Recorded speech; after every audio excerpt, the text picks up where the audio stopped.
Hello मेरे प्यारे बच्चों, कैसे हैं आप सभी। आशा करता हूँ सभी फिट होंगे। प्यारे स्टूडेंट, इस वाले वीडियो में हम लोग एक्सरसाइज 1.4 का क्वेश्चन नंबर 4 और 5 सॉल्व करना सीखेंगे। जो अपने पिछले वीडियोस में सीखा है ना, रैशनल और इरेशनल के बारे में, उसी से रिलेटेड क्वेश्चन है। बस फोर्थ वाले में थोड़ा सा अलग ये बोल दिया है कि आपको पहले ये पता करना है कि कौन से रैशनल है, कौन से इरेशनल है, और जो हमारे रैशनल नंबर होंगे उनका आपको डेसिमल रिप्रेजेंटेशन भी शो करना है। तो कुछ नहीं करना है, जो रैशनल होंगे बस उसका वैल्यू आपको बता देना है और यहाँ पर आपका काम कंप्लीट हो जाएगा। उसी तरीके से फिफ्थ वाले में बोल रहा है कि in the following equation find which variable X Y Z etcetera represent rational और इरेशनल। यानी कि यहाँ पर आपको एक्स वाई जेड है ना, यू वी डब्ल्यू टी ये सब दिए हुए हैं। इनमें आपको ये पता करना है कि इनका जो वैल्यू दिया हुआ है ना वो रैशनल है या इरेशनल है। आपको ध्यान रखना है कि एक्स का स्क्वायर दिया हुआ है, आपसे एक्स के बारे में पूछ रहा है, तो हम लोग को स्क्वायर को गायब करना पड़ेगा, ट्रांसफर करना पड़ेगा और फिर देखना पड़ेगा कि जो एक्स की वैल्यू है वो रैशनल है या इरेशनल। तो ये फटाफट से सॉल्व करें। बाकी जो मैंने प्रीवियस वीडियोस बनाया है या जो मैं नेक्स्ट वीडियोस बनाऊंगा, साथ ही जो आपको मैं पीडीएफ प्रोवाइड कराऊंगा सॉल्यूशंस के इस पूरे एक्सरसाइज का, तो उसके लिए आपको जो टेलीग्राम ज्वाइन करना है, इन सभी का लिंक आपको डिस्क्रिप्शन बॉक्स में मिल जाएगा। So now start the solution. तो देखो, ये हमारे फोर्थ वाले जितने भी नंबर्स दिए हैं वो मैंने लिख लिया है। सबसे पहले स्टार्ट करते हैं √4 से। तो हम जानते हैं √4 जो है वो एक परफेक्ट स्क्वायर है, यानी 4 जो है एक परफेक्ट स्क्वायर है 2 का। तो जब हम इसको सॉल्व करेंगे तो इसको ऐसे सॉल्व किया जाता है 2 इंटू 2, यानी कि 4 का जो हमारे फैक्टर है वो 2 इंटू 2 है और 2 का पेयर बन गया तो वो रूट से बाहर निकल जाएगा 2 बन करके। तो 4 हमारा एक रैशनल नंबर है और ये रैशनल नंबर के साथ ही इसका जो डेसिमल एक्सपेंशन हो जाएगा वो 2 हो जाएगा। तो बस यहाँ पर 2 ही इसका हमारा रैशनल वाला फॉर्म हो गया। तो बस आपको इतना ही लिखना और कुछ नहीं करना है, ठीक है। आगे बढ़ते हैं। 3√18 है, तो हम लोग देखते हैं कि 18 जो हमारा वो परफेक्ट स्क्वायर नहीं है, इसलिए डायरेक्ट हमको पता तो है इरेशनल है। बाकी आप चाहो तो इसको सॉल्व करके दिखा सकते हो एग्जाम में इस तरीके से। 18 को हम लोग क्या लिख सकते हैं, 2 3 जा हमारा 6 हो जाएगा और फिर 6 3 जा 18 हो जाएगा। हाँ, तो 2 इंटू 3 इंटू 3 ये हमारा इसका फैक्टराइज हो गया। तो अब हमारे पास ये 3 3 का पेयर बन रहा है, तो उसको लोग बाहर निकाल भी लिया अगर, तो ये हो जाएगा पहले से जो 3 है वो उतर जाएगा, ये दोनों का पेयर बाहर निकल गया, लेकिन जो 2 है वो सिंगल है तो अकेले अंदर रह जाएगा। तो ये बन गया हमारे पास यहाँ पर 9 रूट में 2। और √2 हमारे पास क्या होता है कि इरेशनल नंबर होता है, क्योंकि परफेक्ट स्क्वायर नहीं है, इसीलिए ये भी हमारा क्या होगा, एक इरेशनल नंबर ही होगा, ठीक है। तो वैसे इरेशनल वाले को कुछ करने के लिए तो नहीं बोला है, केवल हमसे बोला है कि रैशनल वाले के ही आपको डेसिमल फॉर्म बताने हैं। बाकी आप चाहो तो इरेशनल को भी थोड़ा सा सॉल्व करके दिखा सकते हो। आगे बढ़ते हैं। थर्ड वाले में 1.44 दिया हुआ है, ये है 144 और हम जानते हैं 144 12 का परफेक्ट स्क्वायर होता है।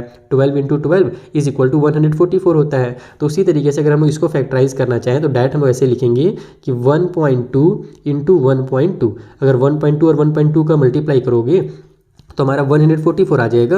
और यहाँ भी 1 डिजिट के बाद डेसिमल है, यहाँ भी 1 डिजिट के बाद डेसिमल है, तो यहाँ पर डेसिमल भी लग जाएगा 2 डिजिट के बाद, तो 1.44 इसका वैल्यू हो जाएगा। तो यहाँ पर हमारे पास ये बाहर निकल करके 1.2 बन गया, तो यही इसका रैशनलाइज फॉर्म हो जाएगा। तो ये हमारा एक रैशनल नंबर है, क्योंकि ये हमारा परफेक्ट स्क्वायर है, भले डेसिमल के फॉर्म में है लेकिन परफेक्ट स्क्वायर है, तो ये हमारा रैशनल नंबर हो जाएगा।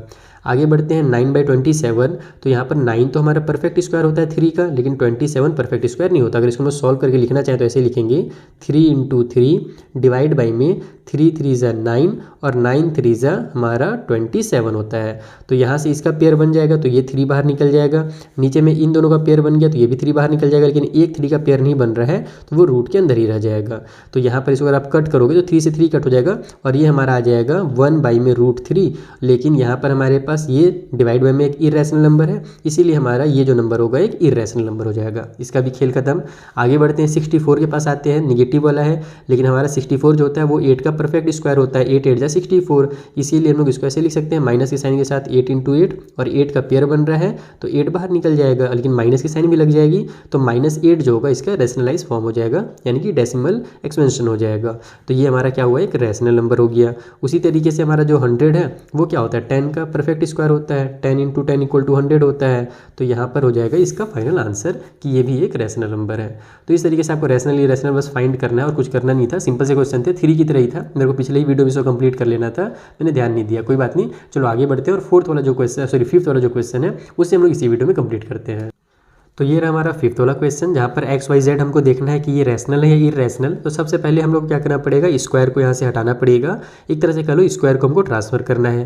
तो कभी भी जब हम लोग किसी भी स्क्वायर को ट्रांसफर करते हैं तो वो इक्वल के सामने जो भी नंबर रहता है या जो भी चीज़ है उसको वो क्या करता है, रूट के अंदर ले जाता है। तो अगर मैं यहाँ से एक्स की वैल्यू निकालना चाहूँ तो एक्स इक्वल टू हो जाएगा हमारा √5। ये स्क्वायर इधर आकर के इसको रूट में ले लिया।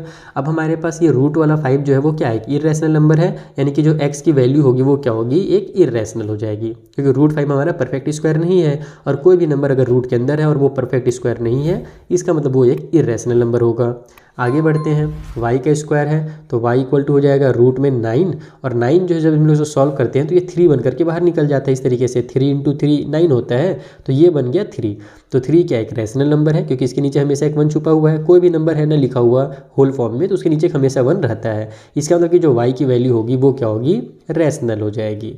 आगे बढ़ा जाए, 0.04 है, तो ये देखो इसमें और इसमें भी मैं आपको ट्विस्ट दिखाऊंगा। पहले मैं इसको और इसको ही सॉल्व करके बताता हूँ, बाकी चीज़ को बाद में करेंगे।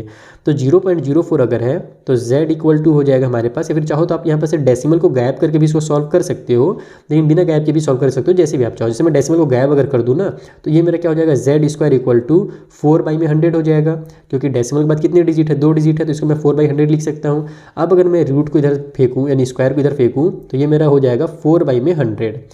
अब अगर मैं इसको सॉल्व करता हूँ तो 4 जो है वो 2 बन करके बाहर निकल जाएगा, क्योंकि 4 हमारा परफेक्ट स्क्वायर है 2 का, और 100 जो वो 10 बनकर बाहर निकल जाएगा, क्योंकि वो भी हमारा परफेक्ट स्क्वायर है।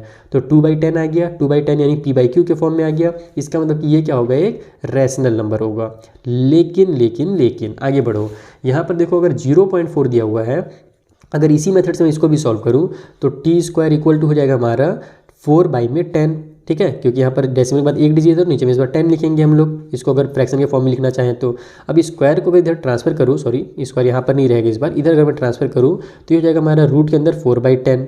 4 जो है वो तो 2 बन करके बाहर निकल जाएगा, लेकिन 10 किसी का भी परफेक्ट स्क्वायर नहीं होता है, तो वो बेचारा रूट के अंदर ही रह जाएगा। तो इसका मतलब क्या हुआ कि 0.4 जो है वो इर्रेशनल नंबर है, ठीक है।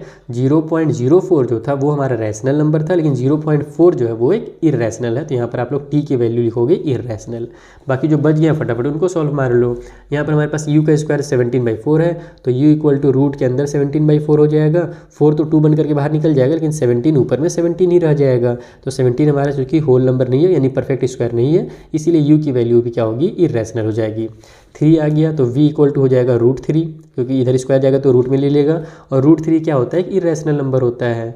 आगे बढ़ते हैं, w का स्क्वायर 27 है, तो w इक्वल टू हो जाएगा रूट के अंदर 27। इसको हम अगर सॉल्व करेंगे तो 3 × 3 × 3 लिखा जाता है ना, 3 3 9 9 3 27। तो यहाँ से इन दोनों का तो पेयर बन जा रहा है, लेकिन जो एक 3 है उसका पेयर नहीं बन रहा, तो वो रूट के अंदर ही रह जाएगा। तो इसका मतलब कि ये भी हमारा क्या होगा, एक इर्रेशनल नंबर हो जाएगा।